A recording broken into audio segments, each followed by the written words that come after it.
Energy recharge చేస్తుంది, security ఇస్తుంది, ఒక ఆనందాన్ని ఇస్తుంది. ఎన్ని కష్టాలు ఉన్నా పంచుకునే భాగస్వాములు ఉంటారు. ఇలాంటి చూసినప్పుడు నేను జైల్లో ఉన్నప్పుడు కూడా నన్ను పూర్తిగా ఆదుకునేది కానీ నిలబడింది కానీ మన వ్యవస్థలో కూడా కొన్ని ఉన్నాయి.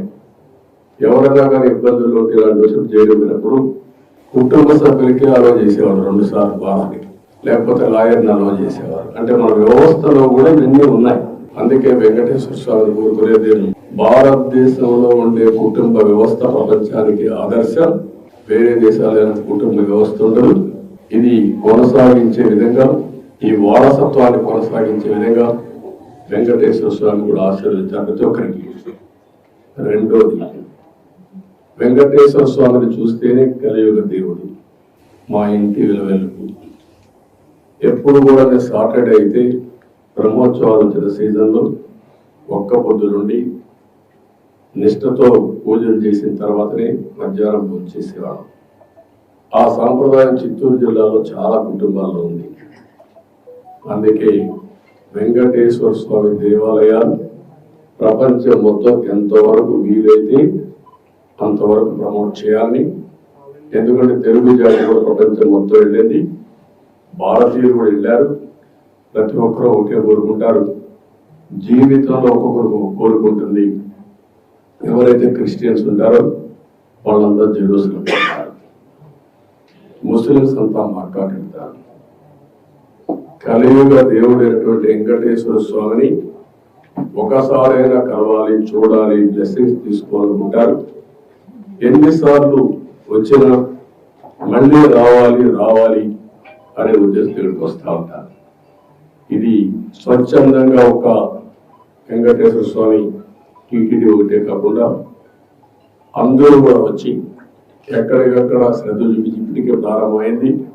ఇది ఉద్యమంగా చేసి ఇండియాలోనే కాకుండా ప్రపంచం మొత్తం వెంకటేశ్వర స్వామి దేవాలయాలు నిర్మించి తద్వారా వెంకటేశ్వర ఆశీస్సులు తీసుకోవాల్సిన అవసరం ఉంది. దానికి కూడా నాంది పలుకుతాం.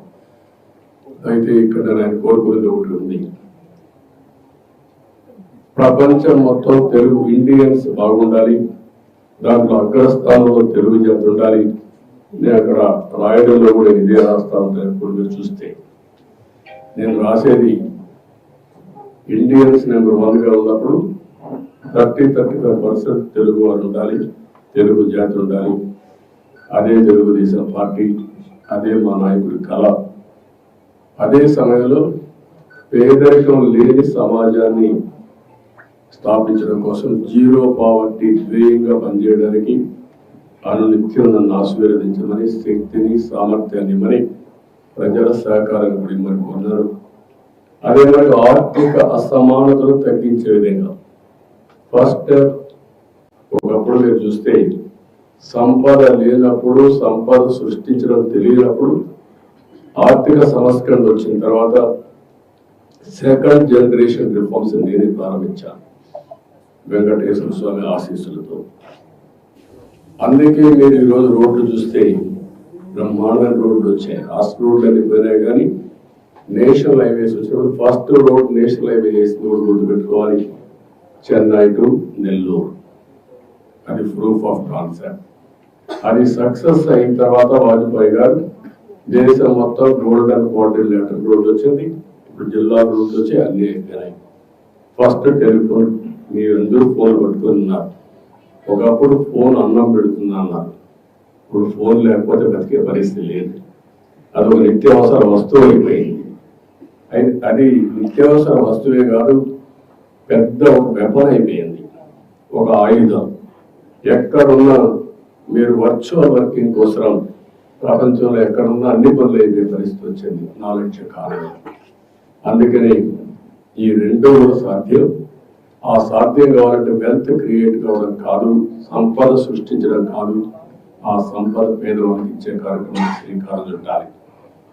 అయితే ఈ 5 సంవత్సరాలు పరిపాలన తిరుమల తిరుపతి దేవస్థానంతోనే ప్రారంభం కావాలి. ప్రక్షాళన, ప్రసాద, క్లీనింగ్, లేకపోతే పరిశుభ్రత అన్నిటికీ తిరోధకాలు చేశారు కదా. నేను వస్తే 16 గంటల పరిస్థితి ఇంకా హ్యాంగ్ ఓవర్ బాడీ పరదా కట్టేస్తున్నారు అంటే అలవాటు అయిపోయింది.